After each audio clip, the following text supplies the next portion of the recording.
Buenas noches nuevamente, doctoras, doctores. Bienvenidos a esta sesión virtual de esta actividad académica centrada en el derecho sucesorio, organizado por Udeápolis. Gracias por prender sus cámaras, ¿no? Que es la nota característica de la institución, acercarnos más que en otras, más que en la competencia, a lo que sería un evento presencial, al menos de cara del expositor, ¿no? Bien, agradeciéndoles nuevamente a todos, doctoras, doctores y al equipo de Udeápolis por el nuevo espacio. Vamos a continuar y en esta ocasión pues ha habido algunas sesiones que no estaba en el sitio de siempre y ahora estoy en Trujillo.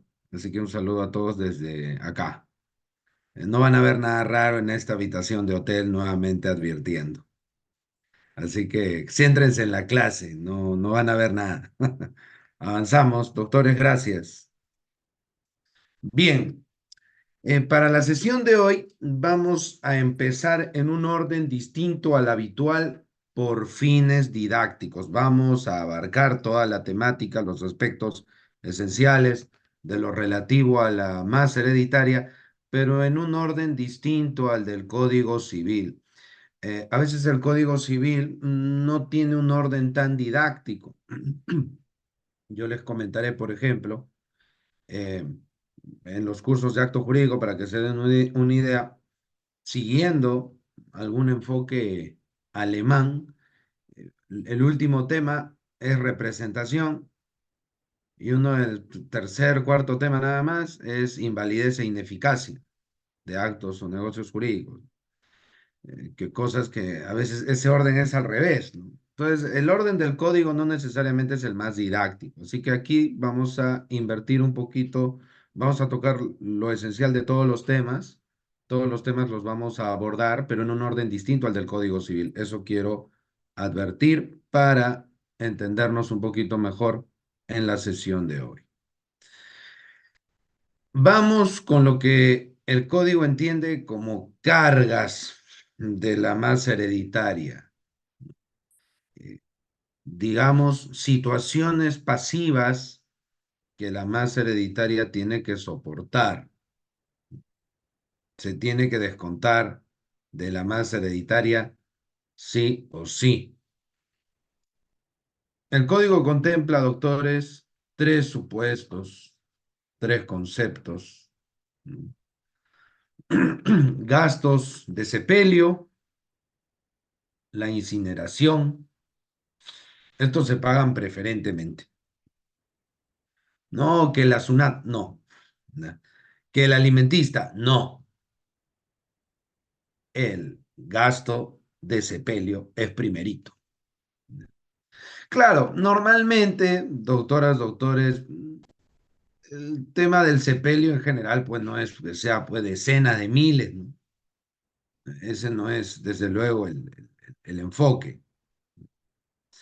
Luego, fíjense, también se habla de los gastos provenientes de la última enfermedad del causante, si es que el causante lamentablemente ha arrastrado una enfermedad, imagínense, degenerativa, ¿no? Esos gastos de salud se cubren también en un primer término, ¿no? Y se habla también de los gastos de administración de la herencia. Eso tiene que ver con lo que toca en relación al albacea, doctoras, doctores, ¿no? El famoso ejecutor testamentario. Ahora, aquí hay una regla, un precepto poco conocido, ¿no? No muy difundido, del código, al menos no difundido de manera suficiente, ¿no? Tan popular no es de repente como otros preceptos u otras reglas del mismo derecho sucesorio, ¿eh?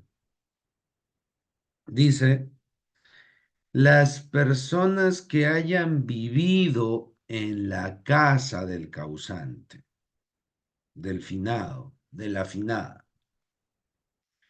o alimentado por cuenta de éste, o sea, vivía en el inmueble del causante, el causante de repente le dio un permiso para estar ahí, una suerte de comodato. Entonces, esa es una posibilidad, ¿de acuerdo? Entonces, la persona está viviendo eh, por beneplácito, de favor,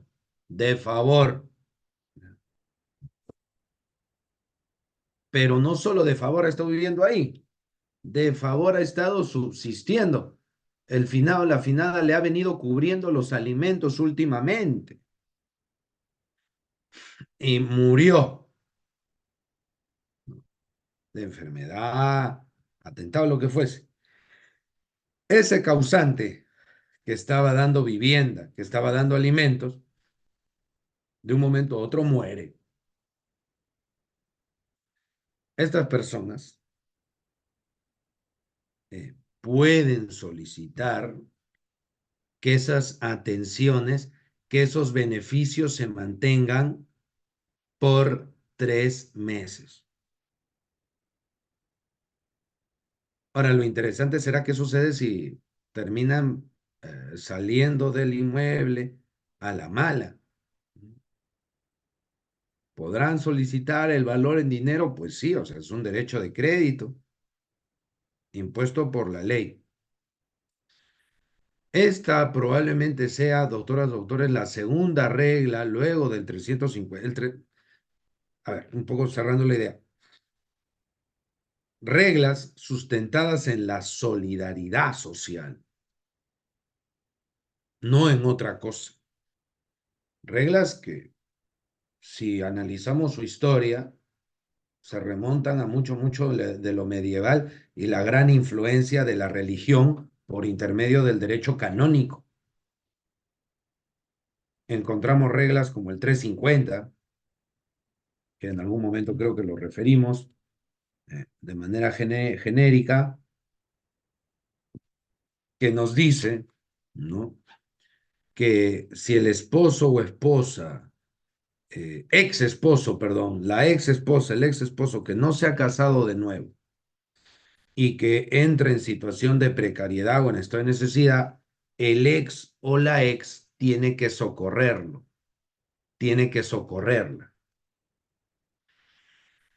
Juanita engañó a su esposo Pepito, se separaron, se divorciaron, esta nueva pareja de ella la abandona, la relación termina mal, ella termina en una situación económica crítica, muy crítica, a las justas tiene dónde dormir y algo de comer, o sea, está en rojo. Y por ahí tiene una enfermedad, ya su situación está al borde de la indigencia. Ella fue la que cometió la conducta deshonrosa o el adulterio. El marido tiene que rescatarla. El ex marido, perdonen, el ex marido tiene que ir a rescatarla. Esa es una regla que solo se explica en solidaridad cristiana, ¿no? Que hace recordar, ¿no?, da la otra mejilla, ¿no es cierto? Eh, una regla de este cuño moral cristiano de derecho canónico es esta que vemos aquí. El finado me ha estado manteniendo. Tengo derecho a continuar esa manutención 3 veces más hasta que me busque otra persona que me mantenga o qué sé yo. 3 meses, doctores.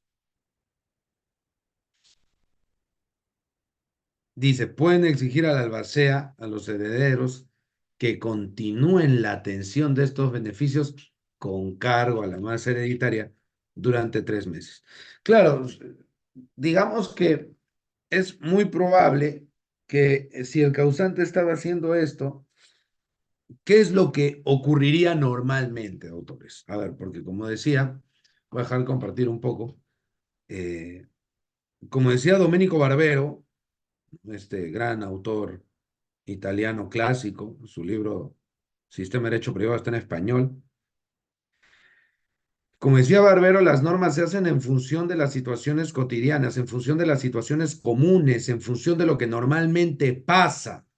Las normas no se diseñan sobre la base de situaciones sociales atípicas o circunstancias sociales raras que poco o casi nunca ocurren. Las normas jurídicas apuntan a resolver lo que suele ocurrir en la vida práctica. ¿A dónde apuntamos con esto? Porque una persona estaría manteniendo a X, Y. Lo normal, lo más probable, es que los herederos forzosos, los hijos, para variar, se olvidan del papá, se olvidan de la mamá, ¿no? Y, y la mamá, papá, que ya está muy anciano, adulto mayor, ya no es de la tercera edad, es de la cuarta o quinta edad. Entonces, puede tener personas que le hagan compañía, que pueda obtener esa compañía que sus hijos, hijas, etcétera, no le dan. Y tiene los recursos para encargarse de estas personas. Entonces, estas compañías, de un momento a otro lo pierden, era en clave de deseo, ¿no? Pues tenía que ver con la, entre comillas, manutención emocional del causante. Eso es lo normal. Ahora, que el causante tenga familia, todo bien, y simplemente se le antojó ayudar a alguien, es una situación atípica, no, no muy común. Bien, regresamos.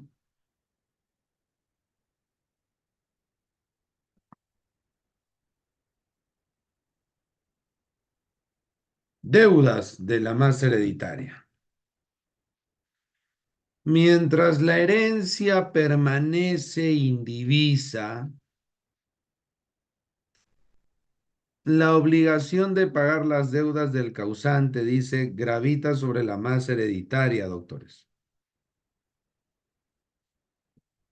Pero hecha la partición, cada uno de los herederos responde de esas deudas en proporción a su cuota hereditaria. Entonces dice, la obligación de pagar las deudas gravita sobre toda la masa hereditaria. Claro, si el deudor es Juan y Juan lamentablemente ha muerto, Juan falleció, doctoras, doctores, Juan ya no es más.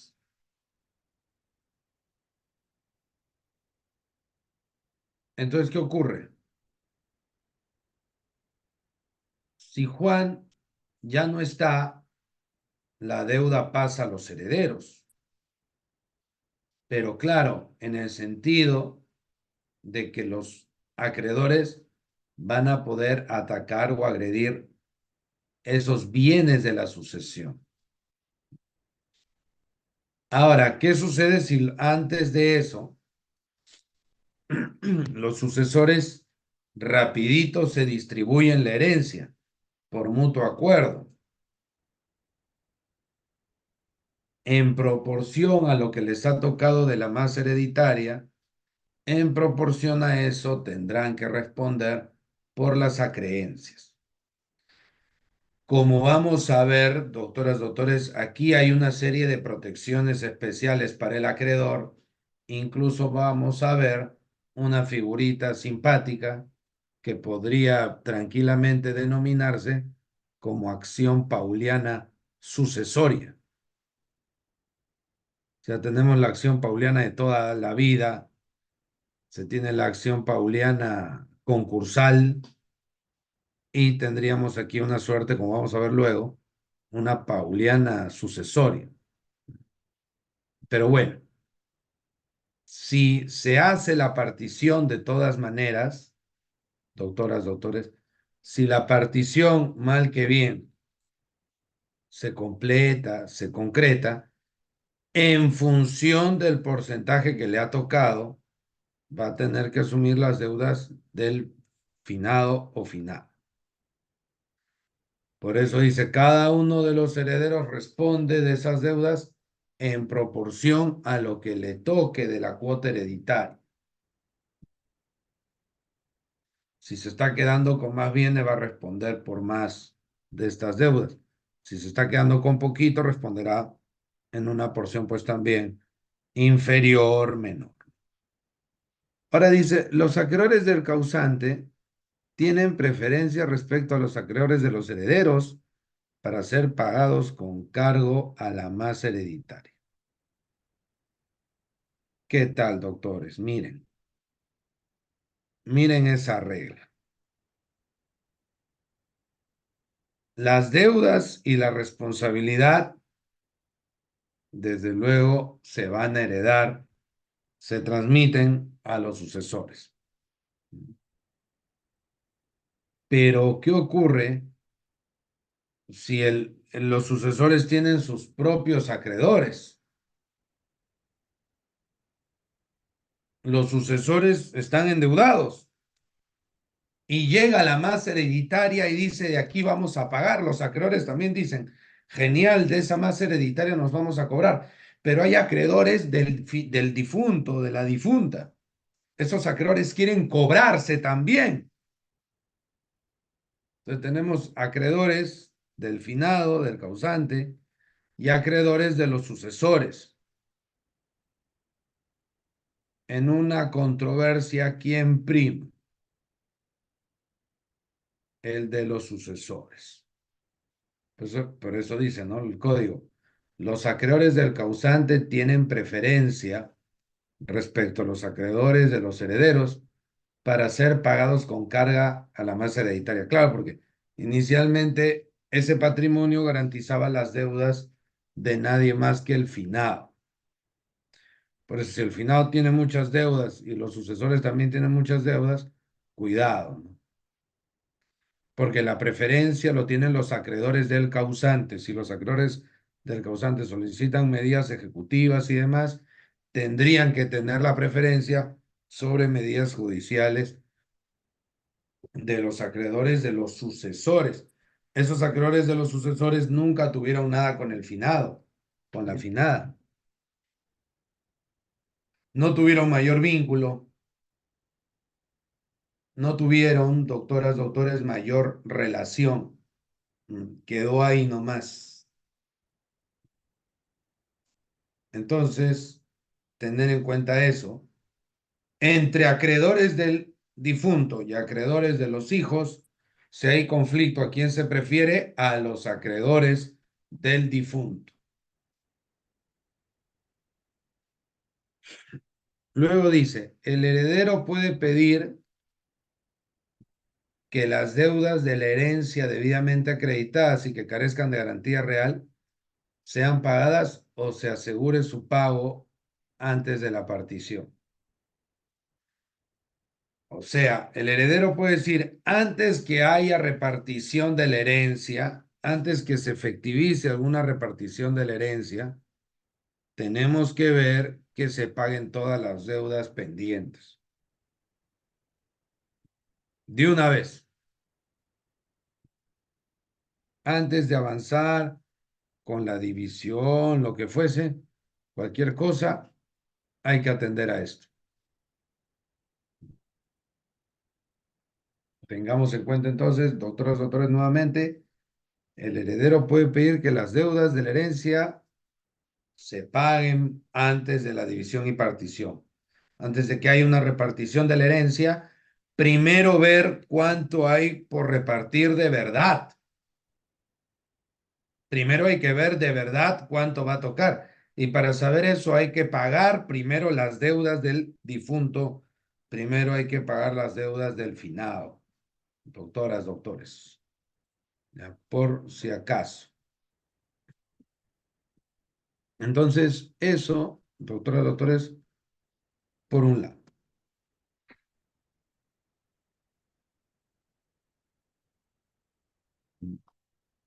Uy, a ver un segundito.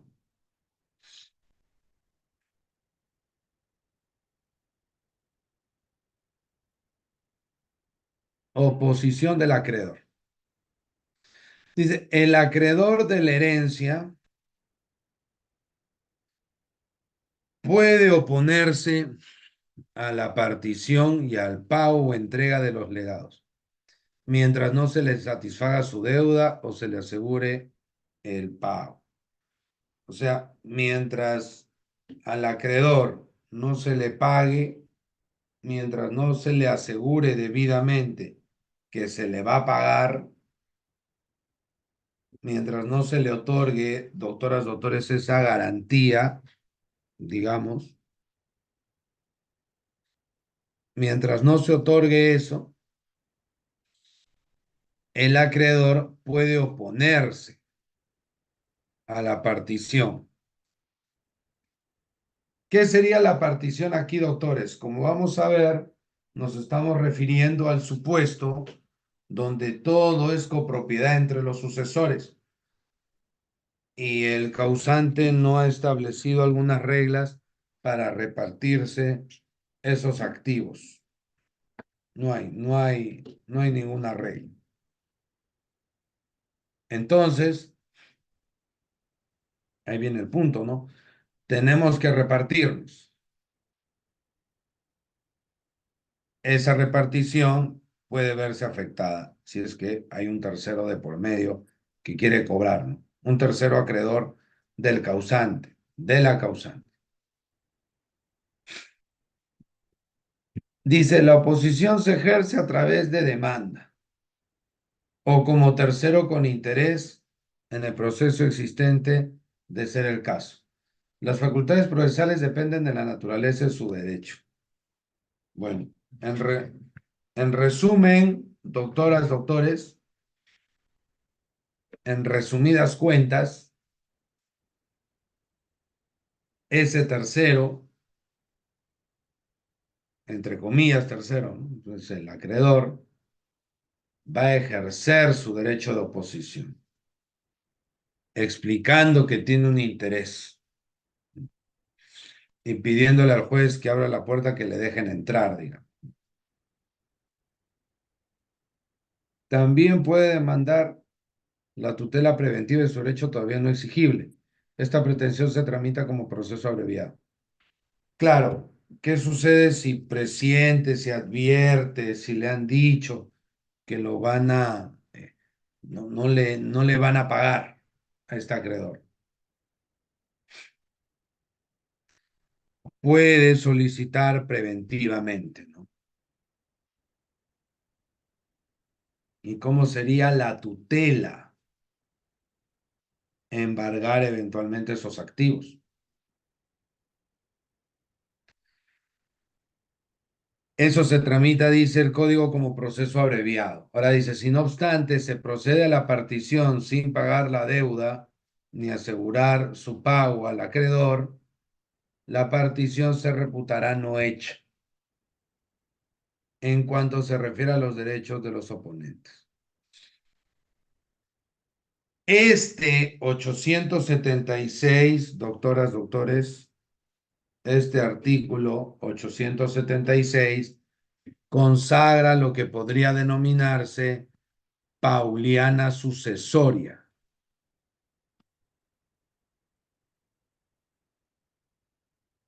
¿De qué va esta suerte de pauliana sucesoria?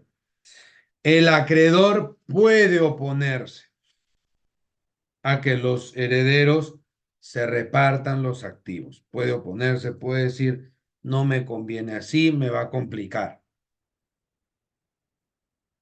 Por él, que salga remate todo en régimen de sucesión intestada. Si no le pagan, se entiende que sale a remate y se remata todo.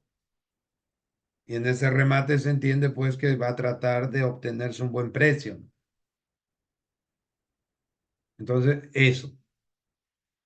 Sin embargo, ¿qué pasa si tenemos acreedores que presentan su demanda para oponerse, pero estos sucesores rapidito nada más empiezan a disponer? Esos actos de disposición podrían atacarse con ineficacia, ¿no? Por eso dice, si no obstante se procede a la partición sin pagar la deuda o asegurarla, dice, la partición se reputará no hecha. O sea, no va a haber partición. Nadie reparte mientras no me paguen todo, porque si no cobrarles uno por uno, se me va a hacer más complicado. Y ustedes son, imaginemos, 8 hermanos. Yo no voy a hacer 8 juicios separados. No, yo me voy directo contra la sucesión y me opongo a divisiones, a que se repartan la torta. Antes me dan mi parte de la torta, mi parte que me toca en mi condición de acreedor. Entonces ahí interviene esta que se ha llamado Pauliana sucesoria, porque priva de efectos a esa división y partición que han hecho los sucesores con los bienes hereditarios.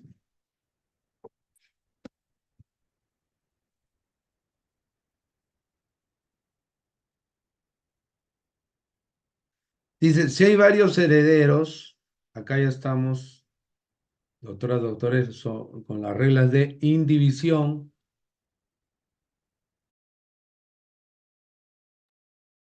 Si hay varios herederos, cada uno de ellos es copropietario de los bienes de la herencia, en proporción a la cuota que tenga derecho a heredar. Se supone en general que todos son iguales, ¿no? Siguiendo los órdenes, nada más que ya hemos visto. Entonces, cada sucesor resulta ser copropietario. Cada sucesor, doctoras, doctores, sobre el bien indiviso, en relación al bien indiviso, resulta ser copropietario. Entonces dice, hay varios herederos, cada uno de ellos es copropietario, en proporción a la cuota que tenga derecho. O sea, ahí no tendría que haber mayor inconveniente. Ahora, el código advierte, ¿no?, que las disposiciones sobre división y división hereditaria, dice, se rige por las disposiciones pertinentes, ¿no?, en lo que no estuviera previsto en el libro cuarto del código, o sea, el libro de sucesiones. Pero valgan verdades, doctoras, doctores, este tema sí tiene una regulación, digamos, atendible. Entonces, estado de indivisión, copropiedad. ¿Qué son los sucesores respecto de los bienes de la sucesión?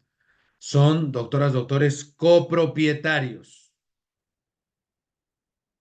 Entonces, a esa situación se le aplican las reglas de la copropiedad del libro quinto del Código Civil, Derecho Real.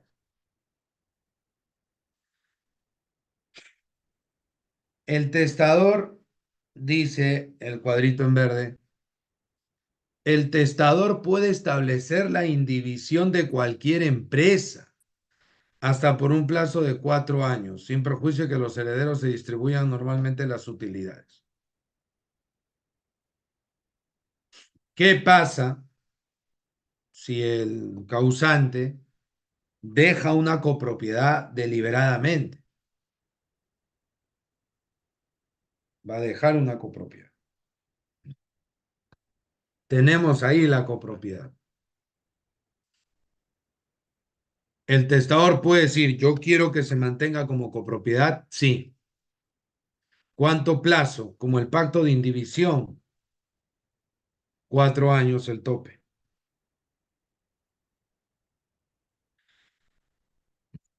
Los bienes de la sucesión van a seguir siendo bienes comunes, bienes hereditarios en copropiedad.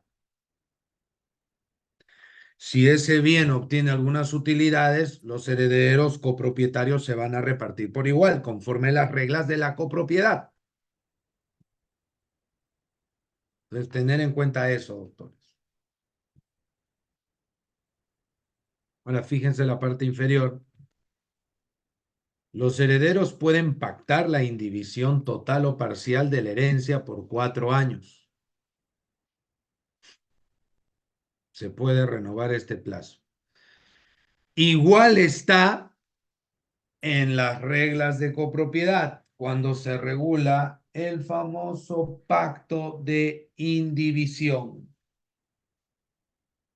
Pacto, doctoras, doctores, de indivisión.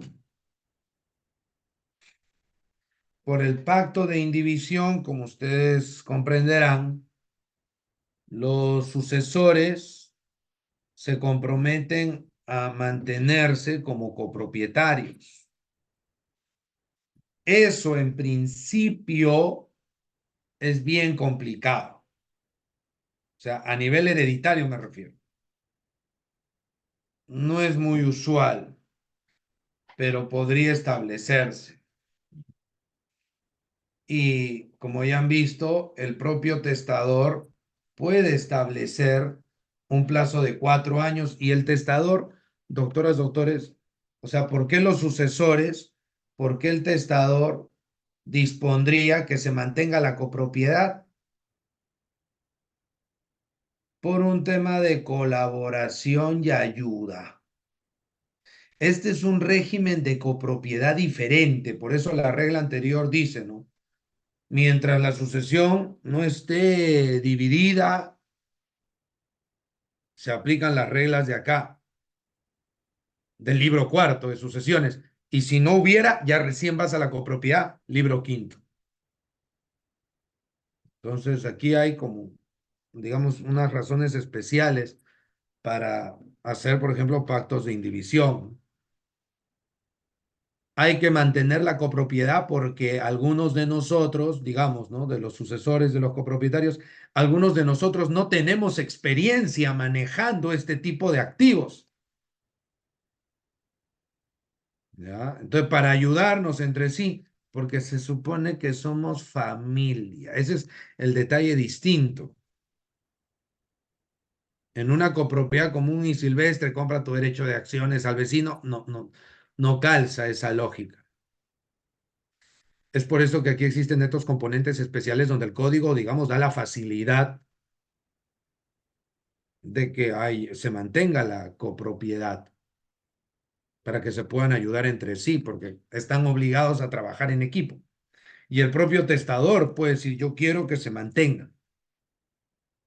Ya, pero ¿cuál es el límite? Como todo pacto de indivisión, 4 años. Pasados esos 4 años, puede haber renovación. Se pueden poner de acuerdo. Vamos a continuar haciendo equipo. Vamos a continuar ayudándonos entre sí. Tú me abrazas, yo te abrazo. Renuevan por 4 años más. Pueden hacerlo. Pero ahí ya depende de su voluntad, pues, ¿no? Si quieren continuar o no, porque de repente dice, bueno, ya 4 años es más que suficiente ayuda. Ahora sí, cada uno baila con su pañuelo. Bueno, ya, eso ya va a depender de la voluntad. Pero para renovar el pacto de indivisión tienen que estar todos de acuerdo. Eso es una 971, unanimidad. No es que ya mira la mayoría, hermano menor, tú tienes que hacer lo que dicen tus mayores. No, el hermano menor dice, no, yo ya me aburría.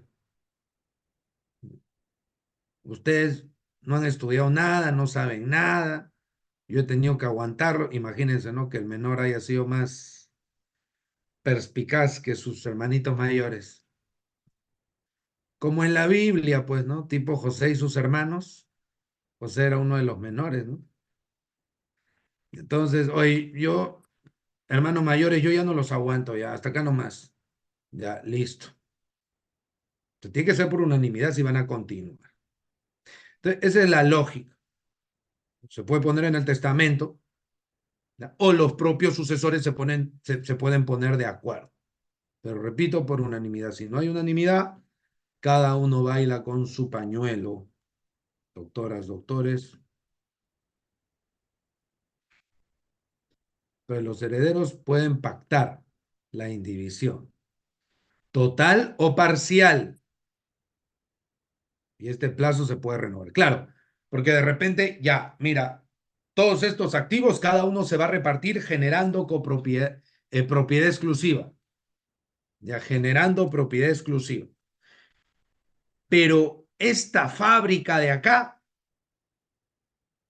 mejor mantengamos la copropiedad para ayudarnos.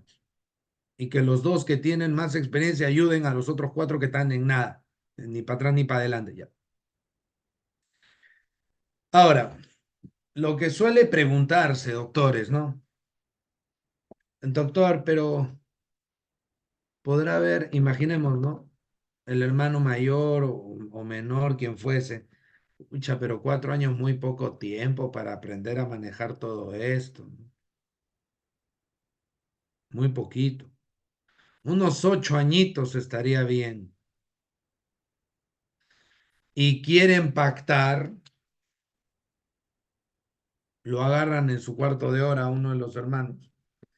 Quieren pactar que el pacto de indivisión sea de 8, 12 años. ¿Y cómo, doctor? Pues si el límite es 4. Renovaciones anticipadas.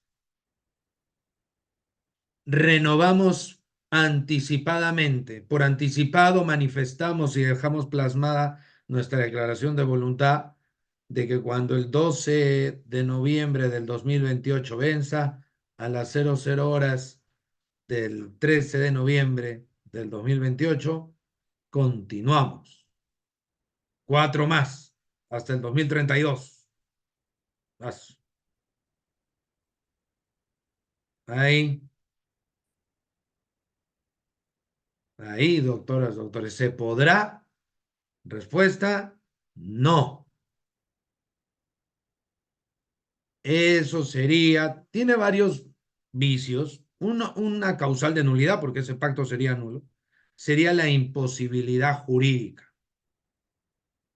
Inciso 3 del 219 del Código Civil.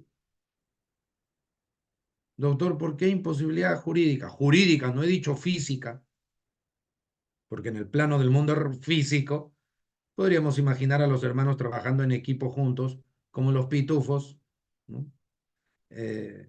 30, 40 años, ¿no? No es una imposibilidad física, es una imposibilidad normativa. ¿Cómo voy a renovar lo que todavía no vence? ¿No es un absurdo? Yo renuevo lo que ha vencido. No, renuevo por anticipado. Eso es una contradicción in terminis, ¿no? Es como decir, baja arriba, sube abajo, entra afuera, renueva lo que no se vence. No, no tiene sentido. Y lo otro sería entenderlo como un supuesto de fraude a la ley, porque por algo está el límite imperativo de 4 años. Si yo genero cláusulas de renovación anticipada, le estoy sacando la vuelta a la norma. Se está haciendo una suerte de circunvalación del texto normativo para evadirlo. Y obviamente eso no va, pues. Bien, la indivisión surte efectos contra terceros solo desde que es inscrita en el registro correspondiente. Esto es igual que en la copropiedad común y silvestre, doctores. Es igualito. Si queremos oponer el pacto de indivisión, tiene que inscribirse. Si no, no. ¿Y esto, doctor, por qué? Como ustedes saben, y lo dice el libro quinto, las acciones y derechos, los porcentajes son libremente disponibles, doctoras, doctores, por cada copropietario. Y ustedes ya saben, cuando un copropietario dispone en favor de un tercero no copropietario, se genera el famosísimo retracto. se genera el retracto. Entonces, si yo transfiero y mi adquirente quiere iniciar división y partición, dice el señor Ford tenía 15%, ¿ok? Ese 15% vamos a agarrar y se transfiere a un tercero. Yo lo transfiero a Perico de los Palotes. Yo hago la transferencia. El propietario ya no soy yo, es el tercero. Y este tercero, una vez que es el titular, pide división y partición. ¿Y qué dicen los otros copropietarios? Hey, un momento. No, no va tu pedido. No, ¿por qué no va? ¿Qué pasó? ¿Cuál es el problema? Es que hay un pacto de indivisión. Pero cuando yo le compré a Ford sus acciones y derechos, yo no sabía que había un pacto de indivisión. Pero acá está, te mostramos el documento, mira, te mostramos el documento. Ahí está el pacto de indivisión. Pero el adquirente dirá, bueno, pero ese, yo no estoy diciendo que el pacto no se haya dado. Se pudo haber dado, ese no es mi punto. Mi punto es, repito, reitero, mi punto es si es que tenemos esto de acá, oponibilidad, lo que está en amarillo nuevamente, autores, oponibilidad. Se habrá dado el acto jurídico, pero será oponible al tercero, el tercero dirá yo no sabía que existía pacto de indivisión, así que a mí no me afecta.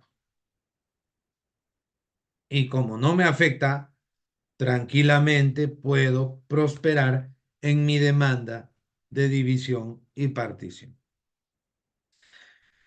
En cambio, si se inscribe el pacto de indivisión, doctora Soto, y los sujetos adquieren a sabiendas, ¿no? Que ahí ya está publicitado el pacto de indivisión e igual adquiero acciones y derechos, obviamente voy a tener que respetar ese pacto de indivisión. El pacto de indivisión es, doctoras, doctores, un acto inscribible.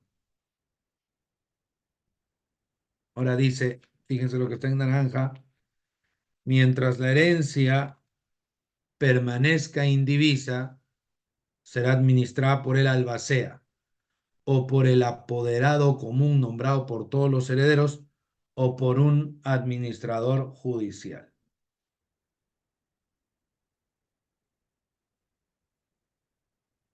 3.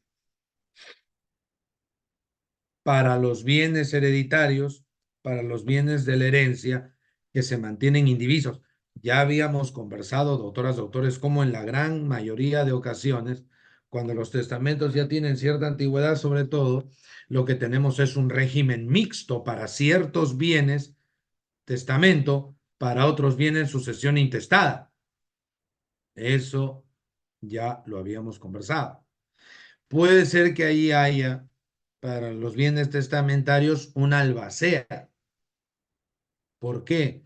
Porque hay unos bienes que van a seguir, en el propio testamento se diseña, como hemos visto, que todos los hijos van a ser copropietarios. Entonces va a haber una albacea ahí, porque la albacea entra cuando hay copropiedad. Mientras la herencia permanezca indivisa, administrada por el albacea. El albacea lo va a checar. Esa es su tarea. Para eso está allí.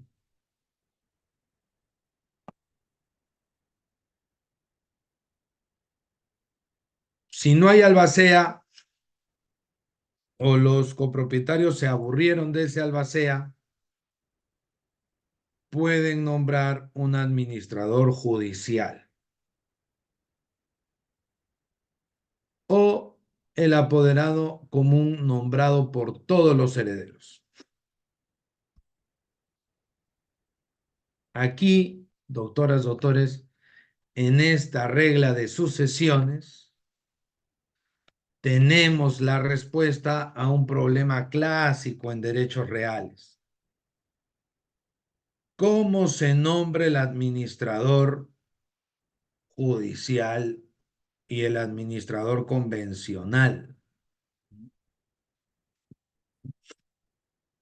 Empiezo por el convencional.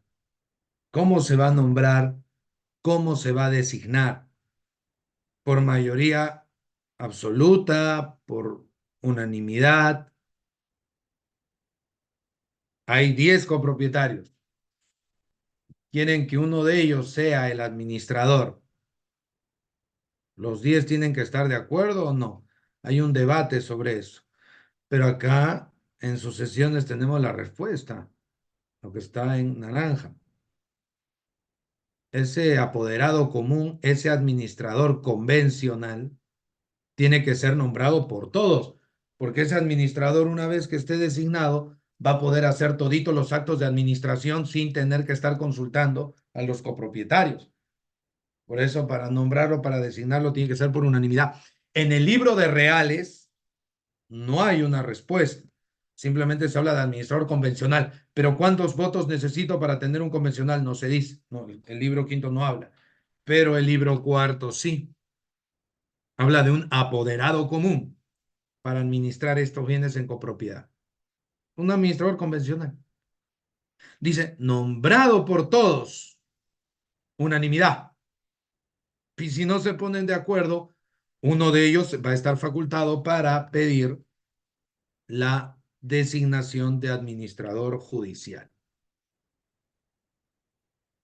Tiene que hacerse un proceso no contencioso de administración de bienes comunes. Sin eso el tema no va a caminar, doctoras, doctores.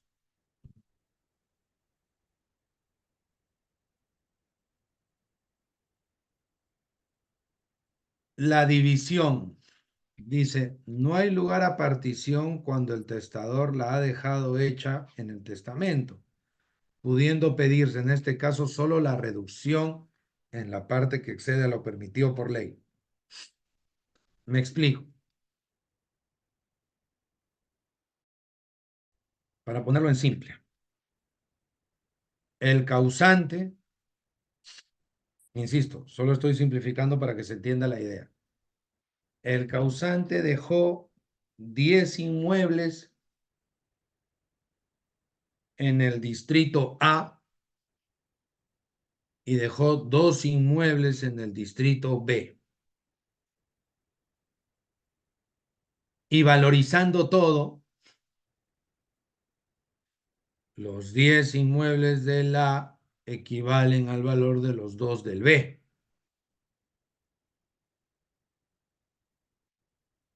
Y así se deja en el testamento.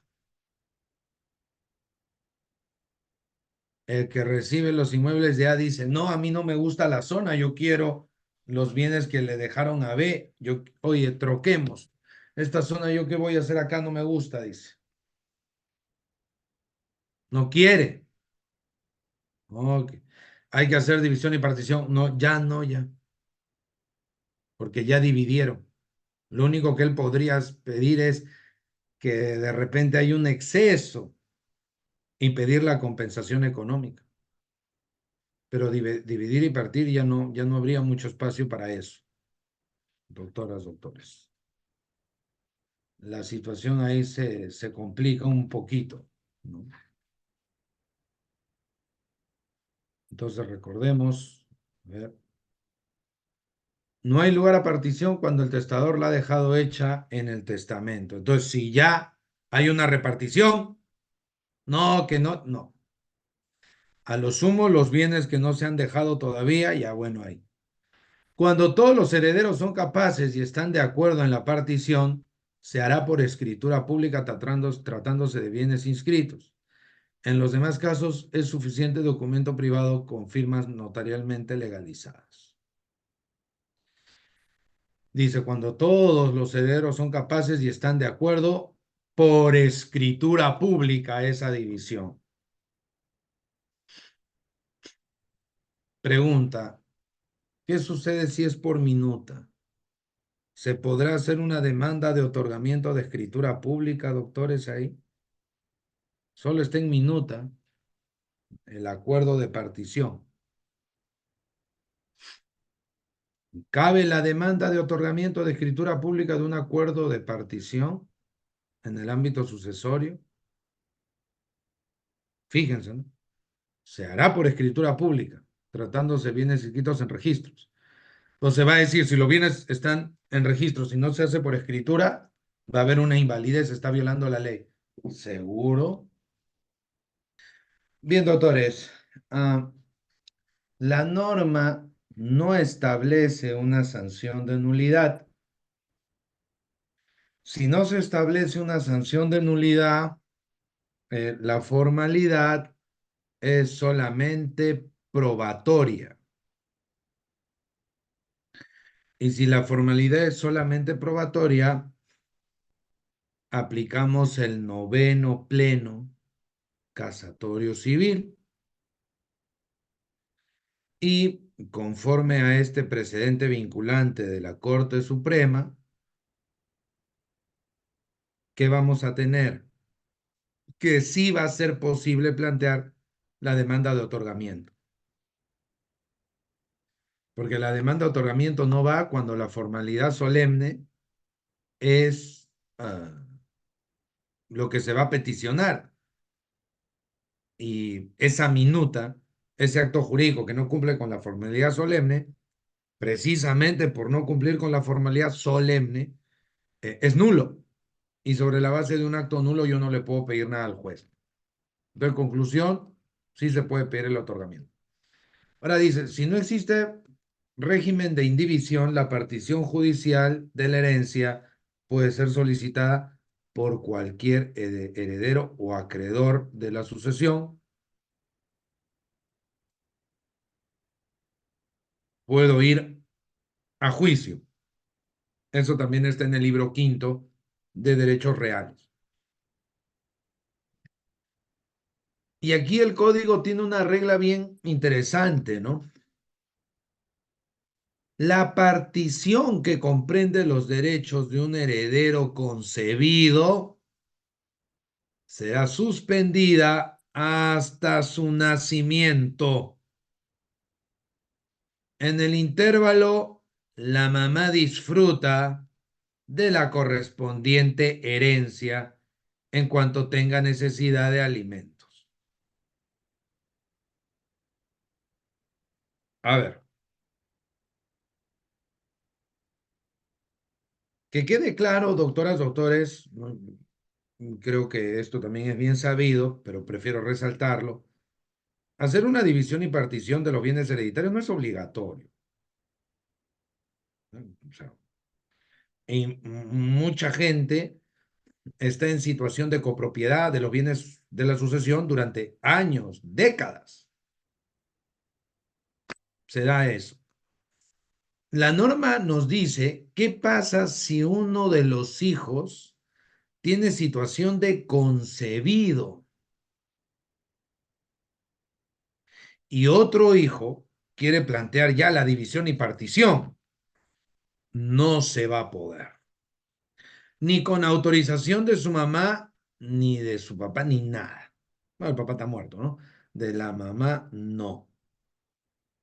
De repente la mamá dice, ya, ok, de una vez vamos a partir No,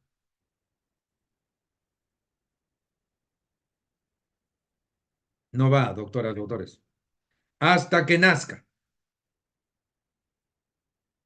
¿De acuerdo? ¿Por qué? ¿En razón de qué se hace esto? Bueno, aquí no me puedo explayar demasiado porque eso daría para una conferencia completa, pero esto tiene que ver con la problemática del artículo 1 del Código Civil. El famoso problema de derecho de personas, ¿no? En la condición del concebido y sus derechos patrimoniales. El artículo 1 del Código Civil dice que los derechos del concebido están condicionados a que nazca con vida. ¿Qué condicionamiento es ese?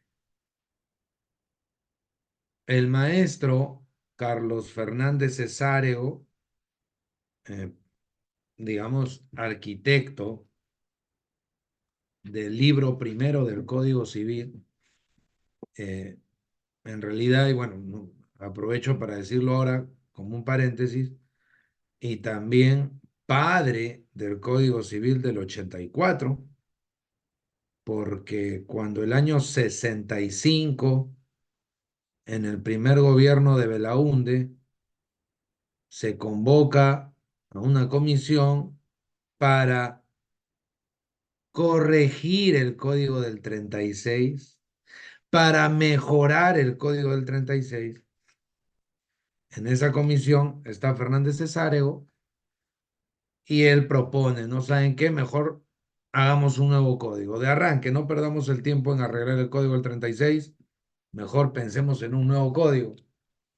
Y todos aceptaron, menos uno, ¿no? Que se molestó, se incomodó, el mítico jurista liberteño Jorge Eugenio Castañeda. Bien, cierro el paréntesis histórico. Entonces, para Fernández Cesárego, el condicionamiento del artículo 1 era, ¿qué cosa? Condición resolutoria. ¿Y qué significa esto? Que si el concebido adquiere derechos, el concebido puede ser propietario,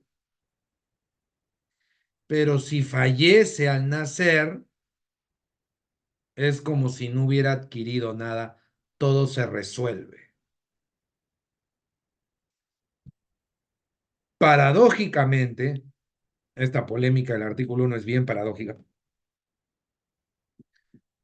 Los discípulos de Fernández Cesárego, como Juan Espinosa y otros autores, le dieron la contra a Fernández.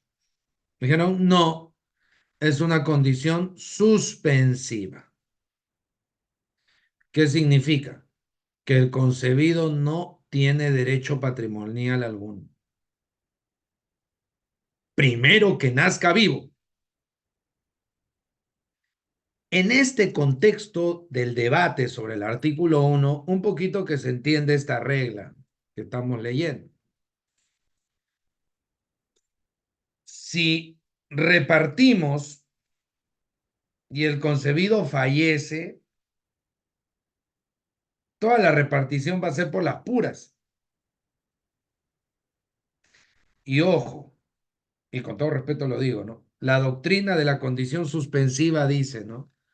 Mira cómo el código aguanta la división y partición mientras está concebido. Eso es porque hay una condición suspensiva no resolutoria. Oiga, aplica para las dos. Pues con la condición resolutoria no ve que si nace muerto, todo regresa al estado anterior y es como si no hubiera adquirido nada. O sea, bajo la condición resolutoria también tiene sentido no hacer la división y partición porque se corre riesgo de tener que hacer de nuevo. Entonces, mejor esperamos que nazca con vida y listo. Es la lógica del código. Oiga, doctor, pero si en ese interín, ahí dice el código, la mamá va a disfrutar de la herencia en lo que se refiere a los alimentos, ¿no? Puede reclamar.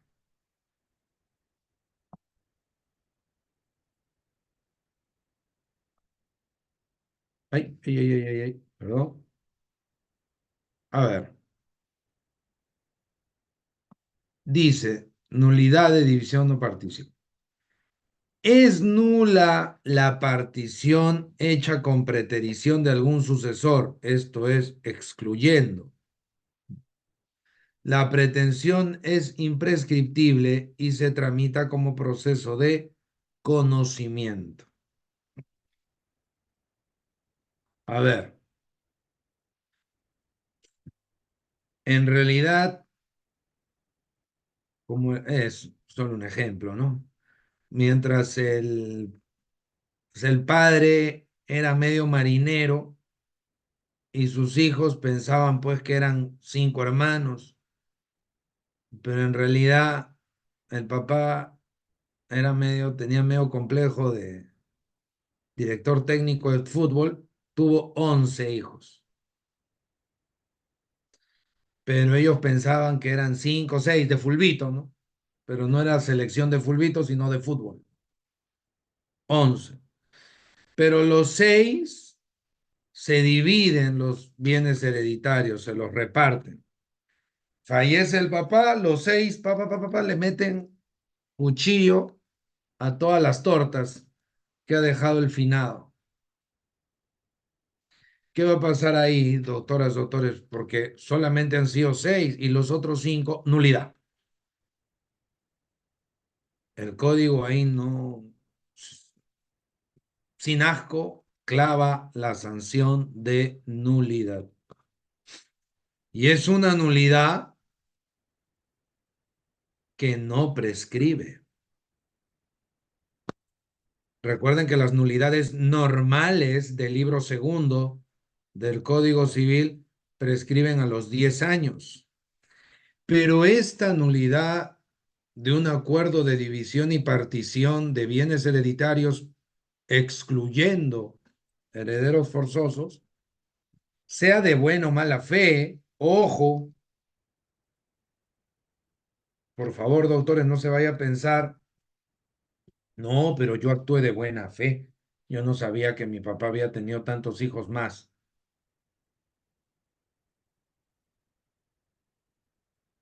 No,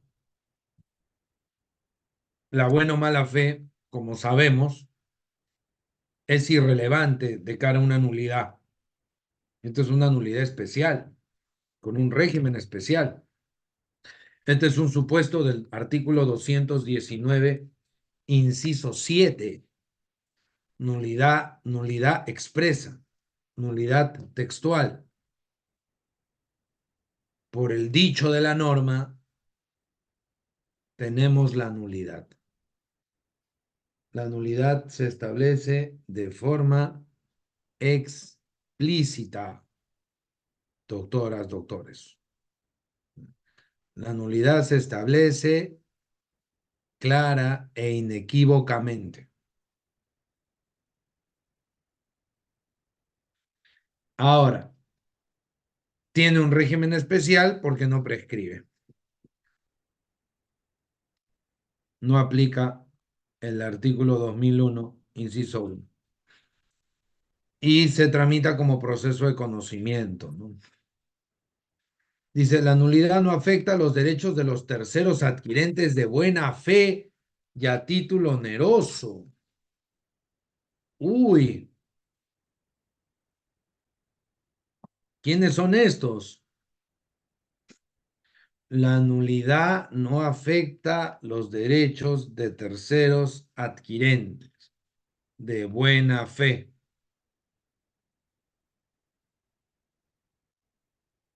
Si estos seis hermanos, titulares registrales, poseedores de los bienes, en ese contexto, en esa situación, transfieren a terceros, terceros que no tenían manera, terceros que no tenían forma, ¿no? De saber que se había preterido otros hermanos. O sea, si los seis chicos no sabían, no tenían ni idea que tenían medios hermanos, Peor un extraño, pues, ¿no es verdad? Entonces, este adquirente sería de buena fe. ¿A él le va a afectar la nulidad? No. Doctor, ¿y entonces cómo va a quedar? Los otros herederos van a tener como en petición de herencia que ya habíamos visto. Pues si ya no pueden devolver, tienen que devolver en dinero. Tienen que devolver en dinero, tienen que devolver de alguna forma, ¿no?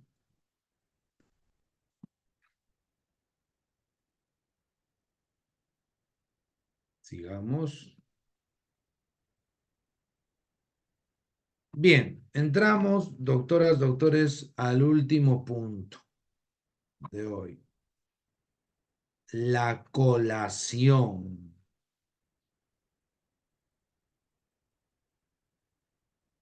Cuando hablamos de colación, doctoras, doctores, hablamos de devolver, de restituir, o como dice el profesor Benjamín Llanos, Benjamín Aguilar Llanos, eh,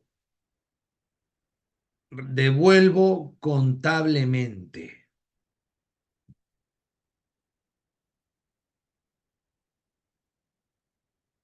A ver, el típico ejemplo, ¿no? Tenemos un padre que tiene tres hijos. B, el padre observa, nota que a dos les ha ido bien. Como dicen algunos, a dos la vida los ha tratado con cariño y al otro la vida le ha dado con palo. Entonces ese papá dice, uy, a mi hijo no le ha ido bien. Mejor le voy dando una parte de su herencia, porque si espero que le toque vía testamento, a este ritmo, quién sabe lo que pueda pasar. Se va a ir antes que yo, dice. No está en nada. Entonces, le va a donar, le va a transferir. Una de dos. Si el, siguiendo la lógica del ejemplo, si el hijo no tiene los recursos suficientes, no le va bien, no va a poder comprar. Así de sencillo. No va a poder comprar. Y si el papá dice, hagamos la finta de que te estoy vendiendo, pero en realidad no te estoy vendiendo nada, ese acto o negocio jurídico va a ser ¿qué cosa, doctoras, doctores? Simulado. Y como simulado, nulo. 219 inciso 5. O sea, no va a transmitir nada y se va a caer. No va a haber ninguna venta simulada.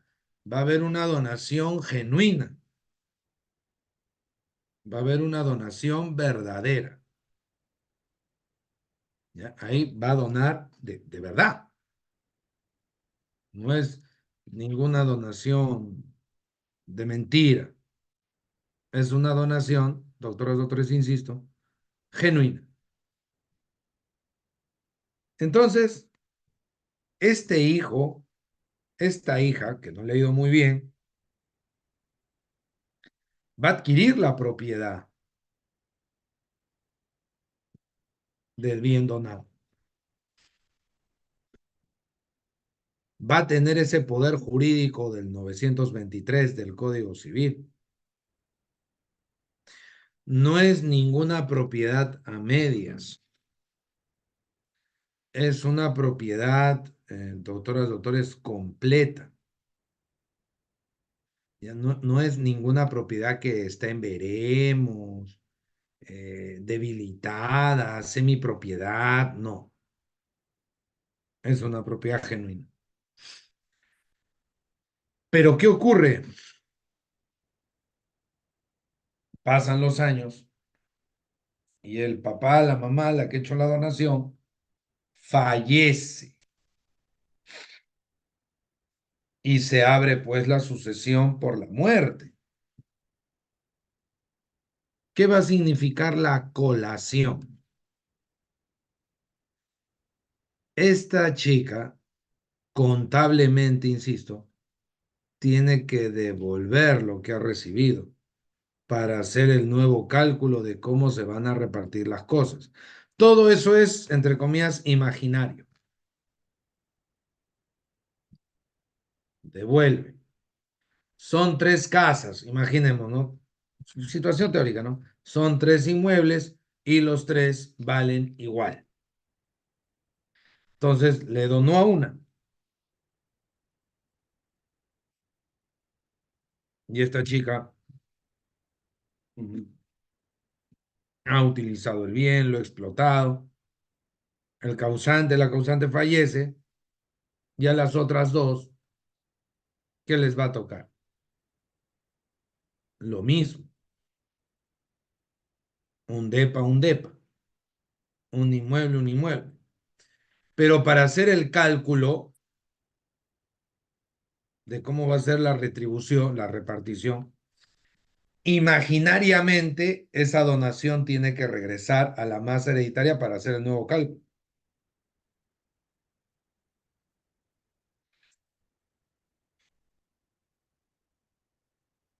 Y doctor, pero ¿no se supone que los bienes cambian su valor a lo largo del tiempo?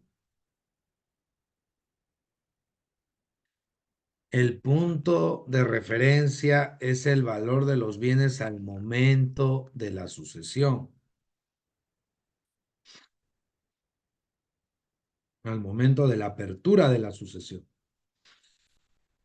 De repente el papá, la mamá donó cuando el predio valía, digamos, cuando en la unidad inmobiliaria valía 100 y ahora vale 150. ¿Con qué valor va a ir? ¿Con 100 o 150 para hacer el nuevo cálculo contable? Con 150. Va a ir con el valor del momento en que falleció la persona. Ese es el punto de referencia. Porque imagínense, de repente la donación fue el 2010 y falleció el 2023, 13 años después. Ya no valen lo mismo los bienes en ese interín.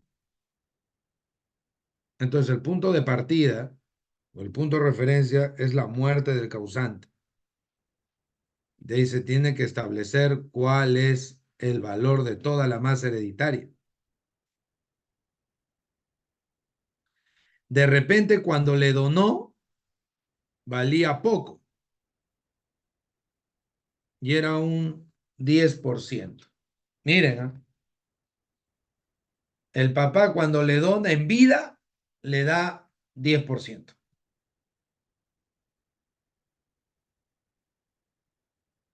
Por eso, esta es la lógica de las demandas de colación, doctores. Es sencillo, no hay nada del otro mundo, es pura aritmética. O sea, yo que me perdí en tributario, hasta yo lo puedo hacer. Entonces, ustedes con mayor razón. Si para sacar impuesto a la renta me traumo, ya estos cálculos pues son mucho más sencillos. Ya, a ver, el papá fallece, o perdón, al momento de dar la donación, el papá da un terreno. Papá, ¿cuánto me estás dando? El 10% de mi patrimonio. Ah, su papá, pues, tendrías que dejarme un tercio. Ya, no, no seas abusivo, le dice el papá. Ah, ya, papá, disculpa, no te quise incomodar. Eh, y el hijo, pues, dice, este sitio tan bueno, lo vendo, lo alquilo como corralón para criadero de chanchitos, voy a ver. Eso fue hace 20 años.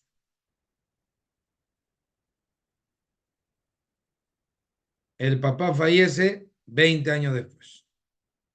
Imagínense que esta operación es del 2003 y en el 2003 esa donación era el 10% de todos los activos del papá.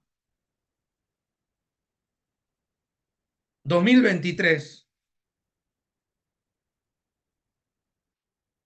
hubo una serie de cambios inesperados.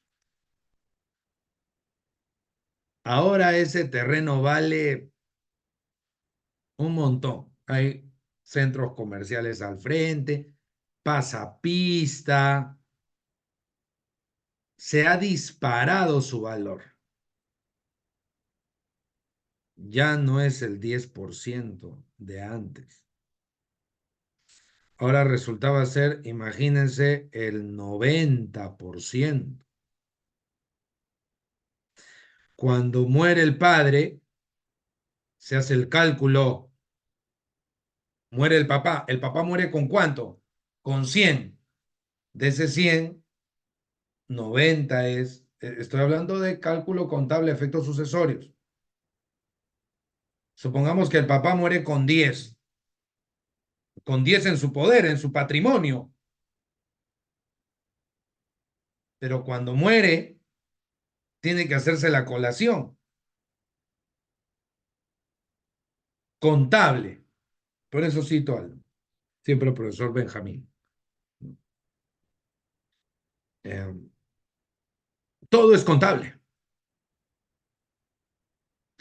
Entonces, muere el señor, ¿cuánto ha dejado? 100. 90 más por ese regalo que le hizo a su hijo el año 2003. Ah, ¿cuántos hijos son? 4. A cada uno le toca 25, 25, 25. Este señor que tiene 90, ¿qué tiene que hacer? Tiene que devolver. ¿Tiene de más? Tiene de más. ¿Hasta dónde? El tercio de libre disposición. Pero eso entraría si hubiera reserva de colación, porque el pacto de reserva de colación es para que la persona diga, no, aguanta, no me quiten todo. Tengo 30% más, 33, ¿no? Punto 3. Ya tengo un tercio de esto y no hay que repartirnos 100. Nos tenemos que repartir el número de la bestia, 66.6%. Eso tenemos que repartirnos. ¿Por qué? Porque es sin reserva de colación. Se supone que esto no se iba a colacionar y eso cubre hasta el tercio de libre disposición. Doctor, pero si fue una donación simple, sin escudo, sin reserva, sin escudo de nada, uy, ya, no, se va a tener que dividir entre todos por igual y va a tener que devolver bastante, porque recuerden, él tiene 90. Entonces, la colación, ¿qué impide? Uy, hermanos, ha muerto, papá ha muerto, mamá, qué pena. Procedan a repartirse esos 10. Esto que vale 90, a mí me lo dieron en el 2003. Yo ya me lo quedo, ya me dieron. ¿Qué les voy a estar pidiendo a ustedes? No, a mí ya me dieron hace 20 años. Ustedes repártanse estos despojos. Ya, no, porque el Código Civil es claro. Se calcula al momento de la muerte, al momento de la apertura de la sucesión. El problema del Código Civil del 30, esta es una corrección, ¿no? Que hizo el ponente del libro cuarto, del libro de sucesiones, Rómulo Lanata, le hizo el cambio porque con el código del 36 sí se tomaba en cuenta la fecha del acto jurídico para hacer el cálculo. Uy, ya pues eso se prestaba a mucha injusticia, ¿no? Oye, hermano, o sea, nuestro padre te regaló eso hace 20 años y ahora eso que te ha regalado a ti, uf, vale un montón. Bueno, hermanos, todo se regula al momento del acto jurídico. Traten este bien como lo era el 2003, no ahorita. Y el Código del 84 corrige eso. Es más justo, es más justo, más equitativo. Bien, veamos la PPT, doctores, para ir cerrando y ir pasando a la ronda de preguntas. La colación de los bienes se hace elección de quien colaciona. El que colaciona, esto es, restituye. ¿Qué va a hacer esta persona? Devuelve el bien, si se puede. Pero como dice el profesor Aguilar, normalmente hay que devolver contablemente, ¿no? En dinero o su valor. Es la misma lógica, doctoras, doctores, valgan verdades, es la misma lógica de la petición de herencia, ¿no? Oye, tú no te puedes quedar pues con todo, ¿no? No seas abusivo. Ya. Si el bien hubiese sido enajenado o hipotecado, la colación se hará también por su valor. En ambos casos, ya, miren, ahí está, doctores, está subrayado en el pináculo del triángulo. El valor del bien es el que tenga en el momento de la apertura de la sucesión. Para hacer el cálculo de cuánto es la masa hereditaria, no es en el ejemplo que les he propuesto el punto de referencia el año 2003 cuando se hizo la donación. No, eso se presta a la injusticia. Es como es al año, al momento de la muerte. Ahora dice, las donaciones, perdón, u otras liberalidades que por cualquier título haya recibido del causante de sus herederos forzosos, se considerarán como anticipo de herencia para el efecto de colacionarse, salvo dispensa de aquel. La dispensa está permitida dentro de la porción disponible, ahí está, lo que les dije, y debe establecerla expresamente. O sea, dicho de otro modo, ¿no? Cuando se dice con dispensa de colación, es que le está dando todo lo que se refiere a la porción disponible. De esos, a ver, vamos a imaginar, ¿no? Que es 90. Ese predio que valía 10 se disparó a 70 y el señor fallece dejando como 20 y solo son 3 hijos.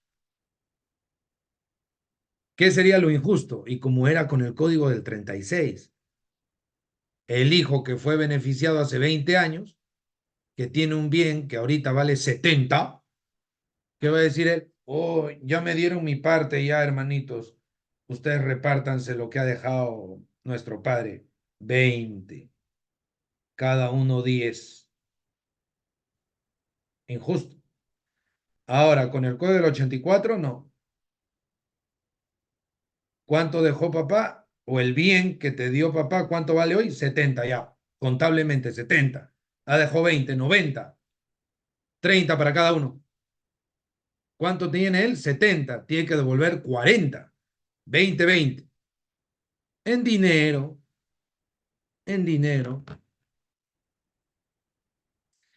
Doctor, pero si le puso reserva de colación expresamente de esos 90, 30 son para ese donatario, para ese hijo, 30, porque se está quedando con el tercio de libre disposición. Como ya habíamos comentado, la porción disponible se la puede dar al hijo favorito, al sobrino, a la querida, a la amiga íntima, a quien sea. Entonces, ¿cuánto va a tener? 30. ¿Cuánto hay para repartir? 60. 20, 20, 20. Entonces, él le tocaría más el 30 del tercio de libre disposición más su 20, 50. ¿Cuánto tiene que devolver? 20. Porque recuerden, él tenía un bien que se ha valorizado de 10, de 20 a 70. Eso es la colación. Obviamente lo estamos poniendo con ejemplos facilitos. En la vida real no se diferencia mucho de esto, solo que el cálculo es más complicado y ahí entra muchas veces peritos, porque hay que valorizar. Y eso es un poquito engorroso, ya tiene que ver con la prueba pericial en los procesos civiles Pero eso ya no lo hace el abogado, evidentemente, aunque no me malinterpreten, doctoras, doctores, esto no significa que el abogado o abogada se desentienda de la pericia. Como han puesto en evidencia autores muy importantes en nuestro idioma, como la profesora mexicana Carmen Vázquez Rojas, creo una de las que mejor ha trabajado la prueba pericial en nuestro idioma en los últimos años. Un buen abogado tiene que entender las pericias, defender las pericias, participar activamente en la defensa, observaciones de las pericias. Pero la pericia no la hace el abogado, pues la hace un técnico. Bien, doctores, con eso estaríamos cerrando y pasaríamos a la ronda de preguntas. Muchísimas gracias otra vez, gracias por su conexión virtual y bastantes colegas han estado con con la cámara prendida. Nuevamente gracias a Udeápolis por la oportunidad y le doy pase al doctor Reader para continuar con el último bloque de preguntas. Gracias. Muchas gracias a usted, doctor Fornin Amanco, estimados colegas, si no te has matriculado, ya sabes, deja tu número de celular si deseas hacerlo. Muy bien, estimado Leonel, buenas noches. Por favor, una pregunta, adelante. Gracias. Sí, señor doctor Ford, buenas noches, gracias por la exposición. La pregunta es justo respecto al último tema de la colación. La obligación del donatario de colacionar, de devolver, es en el caso que sea heredero forzoso. ¿Qué pasa si el donatario no es heredero forzoso? Ese sería el caso de la donación inoficiosa, el artículo 1645, que de todas maneras, no siendo heredero forzoso, tendría que devolver. Gracias, doctor, por la pregunta. El caso del 1645 efectivamente es lo concerniente a la donación inoficiosa. Se supone que los adquirentes gratuitos no tienen mayor defensa, no tienen mayor protección. Eso, como se dice, es ley, ¿no? El que tiene protección es el adquirente a título oneroso. Esto es una regla de contratos típicos. De hecho, hubo un pleno recientemente sobre este tema. No sé si ya salió el acta. Ahí voy a ver para alcanzárselo al doctor Reader, que es el único pleno que ha habido, creo, este año, que es el del Santa, del 2024. Bueno, sí, doctor. O sea, en resumen, aplicamos la norma del código y en ese contexto la donación es ineficaz, ¿no? Ahora, se debate si eso implica nulidad, ineficacia. Bueno, eso ya es otra historia. Y sí, doctor, efectivamente es cuando no es heredero forzoso. Si es heredero forzoso, aplica todo lo que hemos mencionado, así que sí vale la precisión. Muchas gracias, doctor. Muchas gracias, doctor Fornin Amanco. Estimado Roger, buenas noches. Una pregunta, gracias. Estimado Roger, ¿puedes activar tu audio nuevamente? Ahí está, bienvenido. Gracias, doctor. Gracias, doctor, por la disertación de este tan interesante tema. Respecto a la colación, me quedó una duda. El testador dona un bien, ¿no? Y este bien, él lo vende antes que muera. ¿Cómo quedaría en este caso la colación?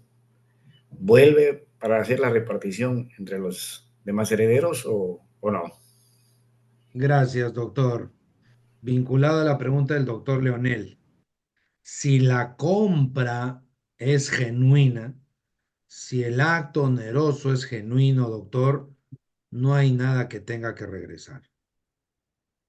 Y por esa razón, lo único que le queda a los otros herederos es sustentar, si pueden, la nulidad por simulación de la venta. y decir que no ha habido ninguna venta, que en realidad no han adquirido nada. 219 inciso 5, ¿no? Pero si la venta es legítima, eh, un hijo, una hija, legítimamente pueden comprar todos y se queda con, o sea, el ejemplo que puse, ¿no? Si el papá está dejando 20, 30, esos 30 lo puede comprar. Y es más, voy al mismo ejemplo. Ya no es, fíjense, ya no es que, hijo, mira, te voy a ayudar, te voy a dar este activo que vale 10. No, papá, véndeme. ¿Cuánto vale? 2003, en la época de Toledo. Vale 10.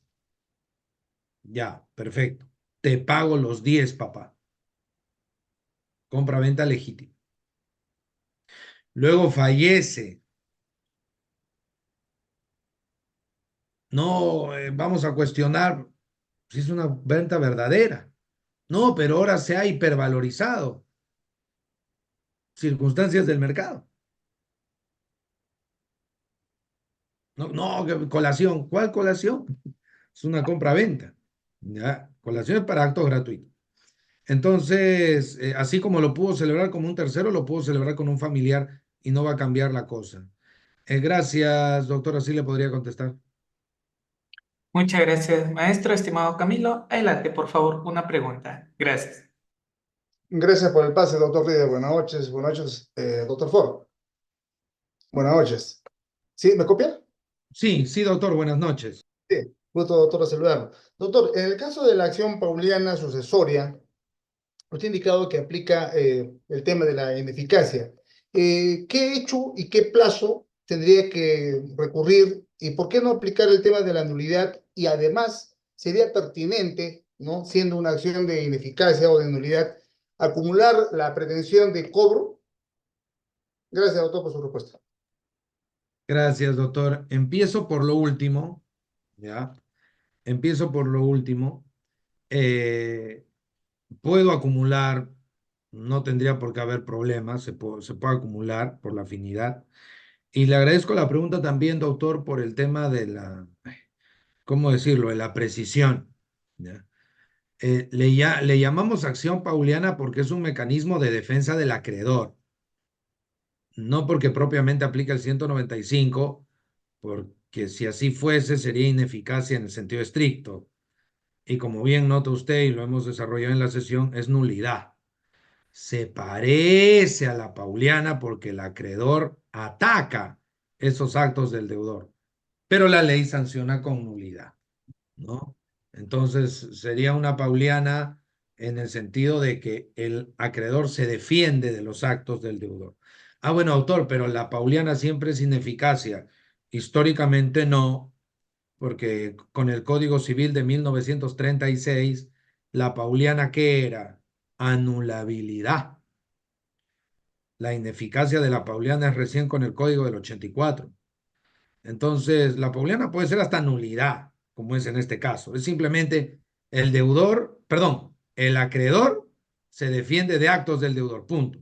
Ya, y eso que genera anulabilidad, ineficacia, bueno, eso ya depende de cada caso, ¿no? Gracias, doctor Camilo, que me ha permitido precisar. Perfecto. Muchas gracias, estimado Camilo. Estimada Patricia, buenas noches. Una pregunta. Gracias. Estimada Camila, presumo que no tienes micrófono, no se te escucha. A ver si solucionas, por favor. Mariana, adelante, por favor, una pregunta. Gracias. Buenas noches, doctor Foreste. Tengo una pregunta. ¿Existe algún procedimiento para evitar la colación en un inmueble donado que no sobrepasa el 30% de la masa hereditaria? Gracias, doctora, por la pregunta. Sí, como en línea con lo que habíamos mencionado, establecer de manera expresa que se dispensa la colación, que se excluye la colación. Y si esa donación está dentro del tercio de libre disposición y tiene ahí expresamente dispensa de colación, no se va a aplicar la colación en modo alguno. De manera tácita, si va por ahí un poco la duda, doctora, sí, más de una vez me han consultado eso, si es que podemos hablar de una suerte de exclusión tácita de la colación por X, Y situaciones, no se puede, porque el Código Civil expresamente dice, cuando pido declaración expresa, no hay tácita que valga. El código lo prohíbe. Acá me está diciendo que la reserva de colación, la dispensa, tiene que ser expreso. Tratar de construir cuestiones tácitas, complicado por la prohibición. Así podría contestarle, doctora. Gracias. Muchas gracias, doctor. Estimado Richard, buenas noches. Adelante, por favor. Una pregunta. Sí, buenas noches. Agradecido con la ponencia del doctor. Uno está aprendiendo mucho. Mi pregunta es la siguiente, ¿no? Si la venta, como mencionó un colega antes, la venta es inferior al precio de mercado, ¿no? O sea, de repente el inmueble que el papá le transfiere bajo el contrato de compra-venta al hijo cuesta $100.000, el valor de mercado, digamos, pero él lo está vendiendo en $50.000. ¿Qué pasaría? ¿Qué pasaría en esa situación? Y es más, lo agrava un poco más la situación. Y lo hace como un control de dación de pago, ¿no? Entonces, ¿qué pasaría ahí, doctor? Gracias, doctor Richard. Interesante pregunta. A ver, si cuando usted dice dación en pago, como ya explicamos, si todo es un cuento, se va a caer por simulación. Y todo, nada que no va, que todo se va a reincorporar a la masa hereditaria por la colación. Eso es uno. Ahora, si la venta es real, solo que el precio ha sido bajo, que entiendo que esa es su duda principal, ¿no? Y que los otros digan, papá, le has malbarateado. Habría dos opciones, doctor. Es lo simpático del derecho, ¿no? Que puede haber múltiples interpretaciones, por eso existen los plenos jurisdiccionales, los plenos casatorios, en los plenos que van a ver en la última parte del diplomado, ¿no? Acá en esta actividad académica de Udeápolis. A ver, una opción es, bueno, hay libertad de precios, esto no es un país comunista o de determinación de precios, de economía centralmente planificada. No hay una tabla de tarifa legal para los predios y yo lo vendo al precio que quiero. Esa es una posibilidad, pero, y un poco en lo que se preguntó hace un momento, ¿no? Que lo que se podría hacer, doctor, alegar de repente, ¿no? La doctora Mariana, creo lo que preguntó hace un rato en relación a su pregunta, dijimos que no se podía hacer mucho, porque el código dice, donde pido declaración expresa, no hay tácita que valga. Pero ahí, doctor, lo dejo como pregunta. Los hijos podrían decir que el papá hizo un acto abusivo del derecho. Artículo segundo del título preliminar del Código Civil. Nuestro padre tenía derecho a vender, eso no está en discusión.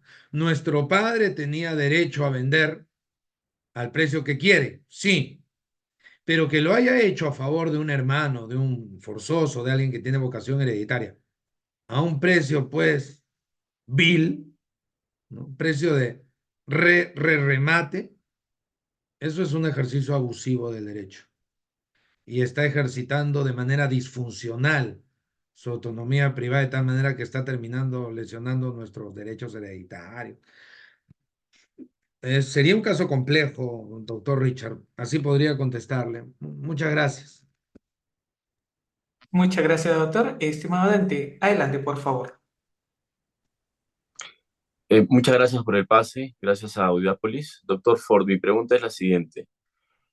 ¿El acreedor de un causante está facultado para iniciar el trámite de sucesión intestada o este trámite necesariamente y exclusivamente tiene que ser solicitado por los herederos del causante? Muchas gracias. Gracias, doctor. Como habíamos indicado, ya, los herederos son los que pueden peticionar que se declare la sucesión. Ahora, hay cierta discusión por la redacción, ¿no? Porque como se habla de tercero con interés, qué mejor que un acreedor, ¿no?